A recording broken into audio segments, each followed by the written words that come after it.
everybody, welcome back. This is Eating at April's, and today we're going to discuss one of my favorite things, tea. When we think about tea historically, we think about Victorian times and we think about parties and gardens and ladies in little silken lacy dresses sitting in pretty little parlors on velvet couches with beautiful little teacups and munching on lovely little cookies. We think about pretty little floral doilies. Isn't this gorgeous? I got this at a thrift store. We think about all of the pretty things that go along with tea, but even in Victorian times, tea was more than just the little tea party ceremony that we think about, and certainly that was part of it. But what I want to discuss today, one of the things that I want to discuss is the difference in what taking tea would have been like if you were with the upper class, the richer people, or the working class, or people like us. So it all started in British, of course, and the English at the time had two meals. They had their morning meal and then they had their evening meal.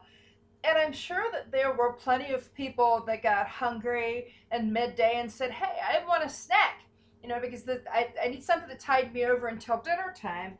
But it really didn't become fashionable to have, tea with cookies and snacks around 3 or 4 o'clock until Anna, the seventh Duchess of Bedford. She she called the staff to bring her some tea and some snacks one day, some light sandwiches, because she said she got a sinking feeling. Her sugars were probably low. And then she decided she wanted to make that a regular thing. And then she started inviting friends over, and pretty soon a trend took off. Um, it really became a big deal, and even etiquette books were published. How should you hold your teacup? Where should you put the spoon? The spoon needs to go behind the teacup after you use it. You never leave the spoon in the cup. You don't want to raise your pinky, but you do want to just use 3 fingers, because to use 5 fingers is considered of the lower class, and so on and so forth. They would discuss how to shake the hand of the hostess, and it became a big deal. It became a big social affair. People wanted to make sure that when they showed up, that they behaved graciously toward whoever was hosting them. And if they were hosting, they wanted to be gracious hosts. But another thing that happened is tea rooms started to pop up, or tea gardens. And the wonderful thing about tea gardens, coffee houses were very popular for men, but women didn't go there. You just didn't do that. So a tea room or a tea garden would be someplace where a lady could go with her friends or family, and men could also meet them there too in public. And whoever could afford to go there, it was a restaurant. Whoever could afford to go there would go there. So there was mixing of the classes in those settings also. And another wonderful thing about the tea gardens is they hosted concerts, they hosted fireworks, and then they had gambling nights. It was a wonderful social gathering place. Now, one of the things that I want to point out is that the differences between the diet of the upper class people and the lower class people was drastic. I mean, it was the difference between night and day. In America today, because of food stamps and because some things are less expensive, because of food preservation techniques that we have now, because of refrigeration, because of pasteurization and things, food is more easily accessible to more people for lower prices. But back then it wasn't quite so. The upper classes could pretty much get anything that they could pay for, but the lower class people would have to eat what they could. And as a matter of fact, some of the poorer people didn't eat at home. They would go to workhouses, and meals of cheese and bread and gruel would be provided for them. So you can imagine that they weren't too worried about what kind of pretty teacups and matching saucers that they would use at a midday meal. They just wanted to eat. And as a matter of fact, it was so bad in those times that some of the poor would survive on scraps, potato peels, rotted vegetables they dug out of the garbage, anything they could get their hands on. So when you hear about high tea, that was more a dinner and afternoon tea lumped into one for the working class, and that could have consisted of meat and bread, not just the pastries, of course. One thing, I think it's because we are so addicted to sugar, and I'm not criticizing anybody for that. But as a nation, modern Americans, we are very addicted to sugar. That's why we have so many heart problems and diabetes problems and obesity problems. And yes, you're talking to a girl who could stand to lose quite a few pounds due to years of overconsumption of sweets and high sugary foods and too many carbohydrates. This wasn't quite the case in Victorian times. Sure, they would have sugar, but it wasn't sugar with sugar and sugar every single thing they ate. You wanted your protein, you wanted your potatoes, you did want some bread, and you would use jam, but you wouldn't use jam on everything. You might have clotted cream with your scones, but you might not always put the sugar jams in it. And the sugar jams were preserves. So now we'll have a lot of high fructose corn syrup with just a little bit of condensed juice in it, but they would preserve the whole fruits and that sugar juice. So they would be getting more of the whole fruits than we would. Um, to give you an idea of what kind of things would have been eaten, there was the ever popular cucumber sandwiches and scones with the thick cream spread on it, with the jellies and jams. Of course, they had that. But they would also eat something like Scotch eggs. And Scotch eggs, that would be more for the high tea, for the working class. That would be like a dinner type thing. You take a hard boiled egg and peel it, and then you wrap it in sausage, and you can either roll that in breadcrumbs and bake it in the oven, or you can throw it in some oil and fry it up. And now it's considered American Appalachian food by some people, and my sister is an expert on making that, and I've made some at home. But that was a very good, sustaining, filling meal, and that originated from our ancestors in the British Isles. Anytime you go to a Highland Games, when they have a cart that's got haggis, see if they've also got Scotch eggs. If you've not tried them, you must try them. They're wonderful. There would also be something called toad in the hole, which is made with the Yorkshire pudding, which is just Yorkshire pudding is not like banana pudding or chocolate pudding. It's a bread. It's a light bread that's been mixed up with pan drippings from your meat, and then some flour and some milk and eggs, a little bit of salt, and the measurements vary. But I have plenty of recipes I can show you for that too. So you mix your Yorkshire pudding up, and then you'll put in cooked bacon crumbled up and cooked sausages, and then you'll throw that in the oven until it's done. And that's something that could be served as a meal. We have that here many, many times. There is a book that I'm going to share with you before I start making tea, and I'm going to go ahead and switch the water on to heat as we speak. This book I have had for maybe 24 years. This is Great British Cooking, A Well-Kept Secret. It's by Jane Garmy. She also wrote Great New British Cooking, and I'm just going to show you this. I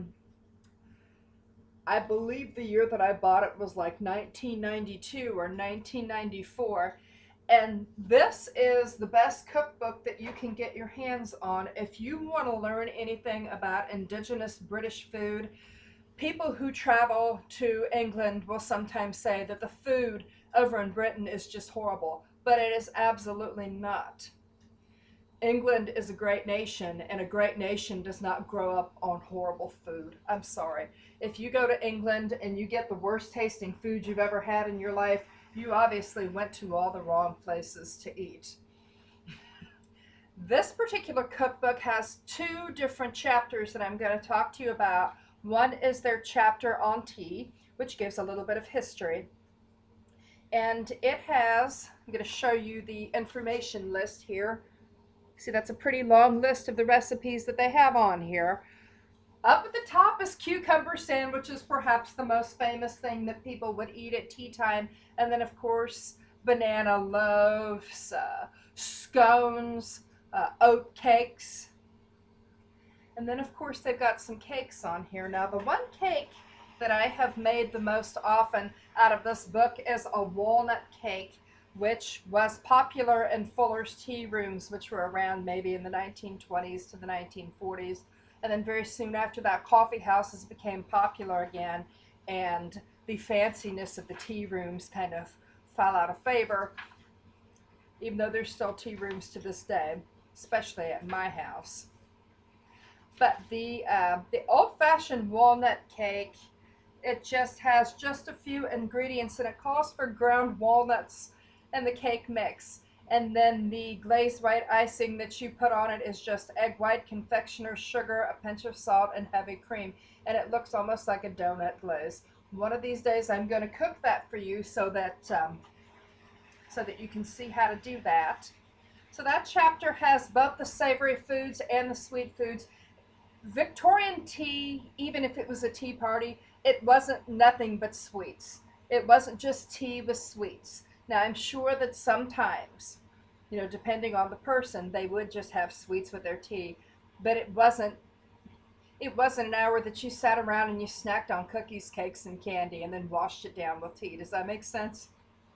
Now, the high tea chapter is much shorter, and that includes the Scotch eggs as well as the toad in the hole. There's 1, 2, 3, 4, 5, 6, 7 recipes in there, and those include Cornish pasties, potted beef, celery with ham and cheese sauce. That actually sounds pretty good.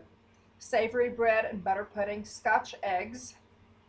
And then this recipe that I'm going to read a little bit to you about, because this word is used as a derogatory slur toward my gay friends now, but this is not what the recipe talks about. It's called faggots, and it's a very old dish that would use up the odd bits and pieces left over from a pig. It's called poor man's goose or savory duck. Oh my goodness. This is liver, bacon, onions, water, breadcrumbs, sage, salt, black, and pepper, mixed all together, baked in the oven, and served cold. I think I'll pass. At any rate, we're getting to the point that our water is almost hot. Can you hear it hissing a little bit? And it's getting close to smoking. We're going to discuss my tea set. This tea set is Franciscan. And this is one of the Franciscan teapots that was made in England. The Franciscan Company was in Los Angeles and went from, I think, 1934 to 1962 or something like that. And then it was sold to another company.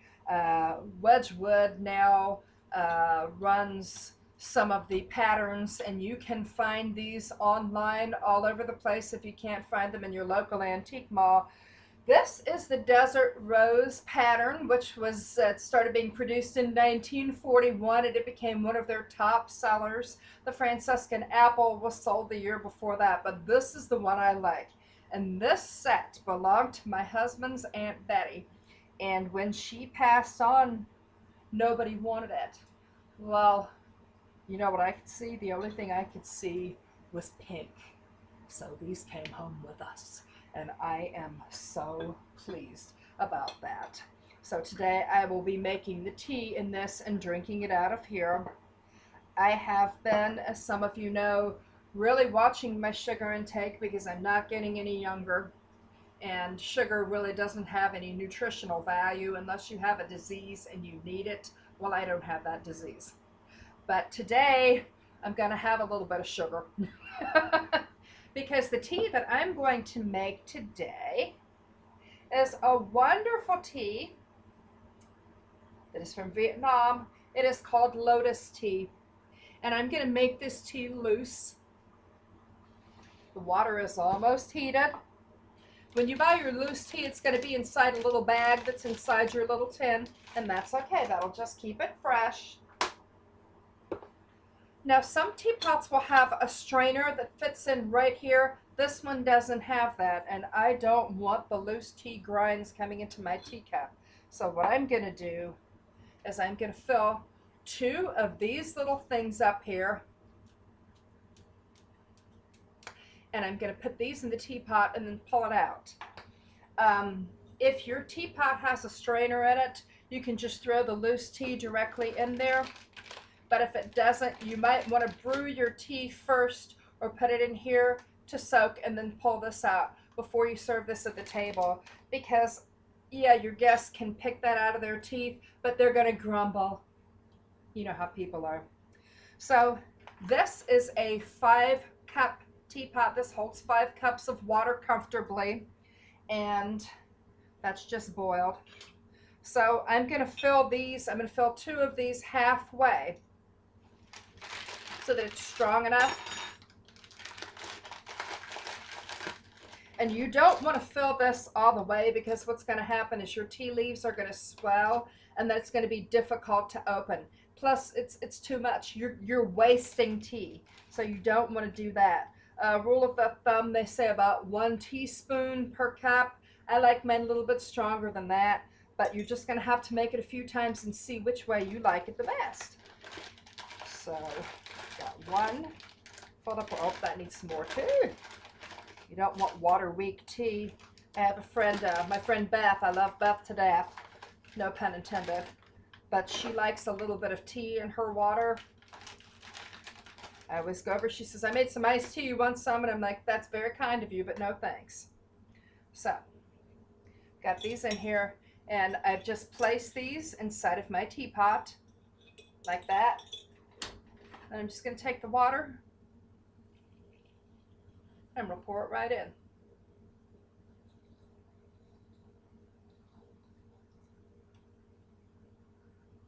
Okay. And then I'm going to give it a few minutes to steep. Oh, that smells wonderful. I like to go ahead and put my sugar in while it's in the teapot, especially if I'm being stingy and it's just me. And I'm going to put about maybe 3.5 tablespoons in. Now, the wonderful thing about this particular kind of tea, this is really good served iced also. So if you make a whole pot of tea and you don't drink it all, which I don't understand you if you don't drink it all, but if you don't drink it all, you can put it in the refrigerator and ice it. Now, they'll say that what you want to do is steep your tea for about 3 to 5 minutes. What you need to do is just after a few minutes, check it and see if it's strong enough, and if it's not, leave it in there more. If it's too strong, you can just throw in a splash of water. It's okay. Another thing that I'd like to talk to you about today is Turkish coffee. Now, I have a doily for that too. I'm so pleased with myself. Isn't that just so cute? Now, this cup comes to us. This is made in China. My husband's uncle and aunt had 5 cups and saucers left over, and were kind enough to give those to us because Nina Vera, my husband's aunt, made Turkish coffee for us, and I thought it was just the greatest thing on the surface of the planet. If you do not have a Middle Eastern or an Arabic market in town with you, I feel really bad for you, and you should move someplace like Columbus where you can get that. If they don't have that, you can always order something online. But if you do have a market, that is where you need to go, and I'll show you what to get. Don't have very much left, but this is a fine grind. You can see it looks just like a little black powder, very fine grind. This is the light brew of coffee, no, the medium brew of coffee mixed with the dark coffee beans with some green cardamom thrown in, and then they ground it fine for me. Wasn't that sweet? So what we're going to do, I'm going to make 2 cups. So what you do is you fill your cup up and you pour it in here. I go ahead and I put the hot water in, but what you want to do is put your coffee in first. So I've got my spoon here. And I know that this looks like a lot. There, more like that. That looks like a lot, but if you're going to drink Turkish coffee, you may as well drink it strong. So that just goes right in there. That's one. And then I'm going to do my second spoonful. Now I've got to the point that I can drink my Turkish coffee with no water, with no milk, and with no sugar, with no water. Yuck. But what I do is I get the water hot from the sink and then pour it in. So watch me over here, because that just speeds up the cooking time. I've got the stove heating as we speak. Put that water in there super hot. If I thought I would have put some extra water in the teapot.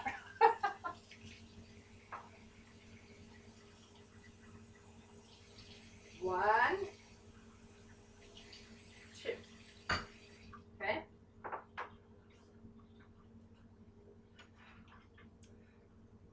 Okay. I'm just going to stir this up. Now while this is heating, you hear it hissing?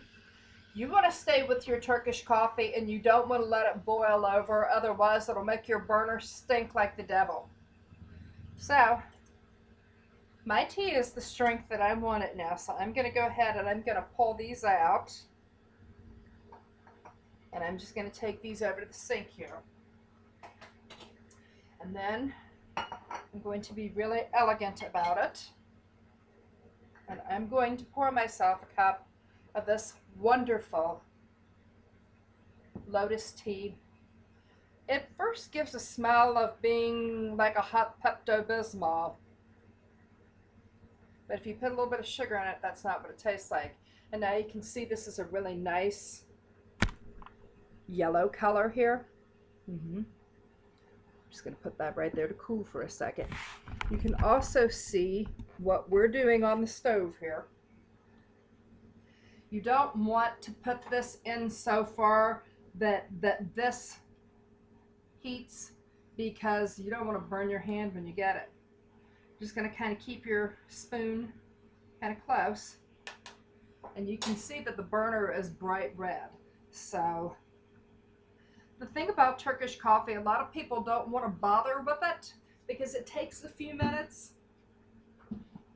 But once you have tried that Turkish coffee, I'm telling you right now, you will never go back. It is well worth the time. And I like my coffee chilled also. I'll tell you what a friend of mine did with me yesterday. We made Turkish coffee, and then we threw it in the freezer, and then we put in the blender some crushed ice and the coconut mix that you use to make pina colada, and we had coffee pina colada milkshakes. Since it was in the middle of the day, we didn't put in any rum though.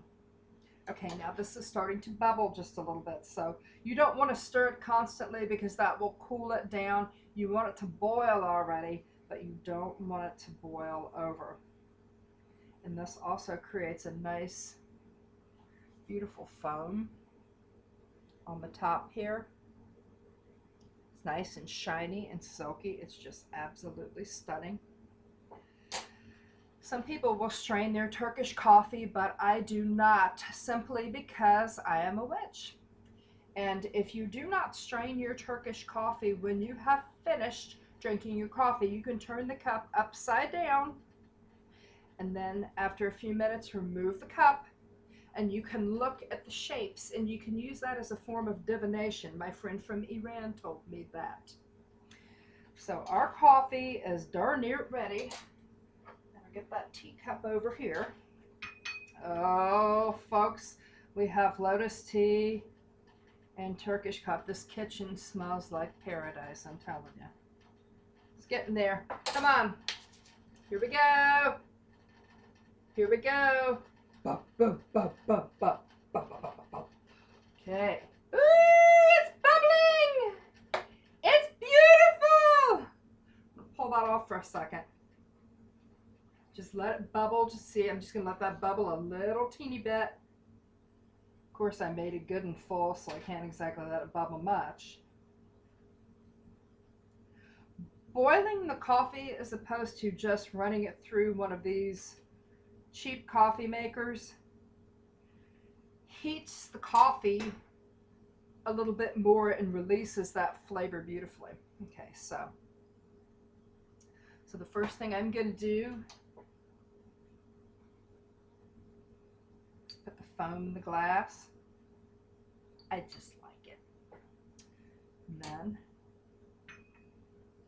real elegantly, let's pour that right in there.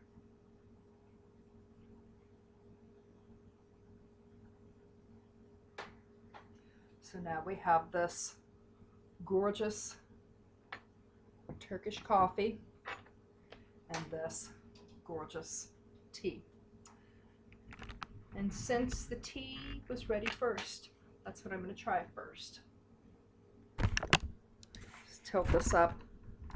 See, I don't have a camera person. I'm just using my computer to videotape this. That's how unprofessional I am. And those of you who know me know that I draw a little vanishing pentagram over everything I eat or drink just to bless things before I take it into my body.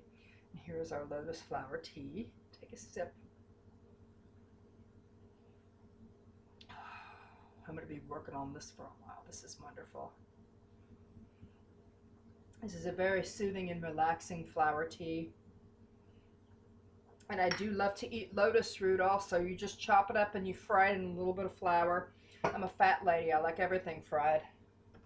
And now for our gorgeous Turkish coffee. I'm telling you something. These cups were gifts to us, so we didn't have to pay for them. And the Franciscan, I'm not sure what it ran for when Aunt Betty was buying it, but you'll pay an average $6 to $12 or up, depending on who your dealer is, for 1 cup and saucer of this. So this isn't cheap, but fine bone china is a lot more expensive. All right, so let's try this gorgeous Turkish coffee. It's been blessed also. Oh, the cardamom, the green cardamom just makes it wonderful. Oh, that is just so good. Well, ladies and gentlemen, I'd like to thank you for tuning in today. I hope you enjoyed this video and all my bad jokes. Let me know if you have any thoughts, or if you have a little tea secret that you want to share with me, or if you'd like to come for tea or coffee. And until next time, this is Eating in April, so you have a good day. Bye-bye.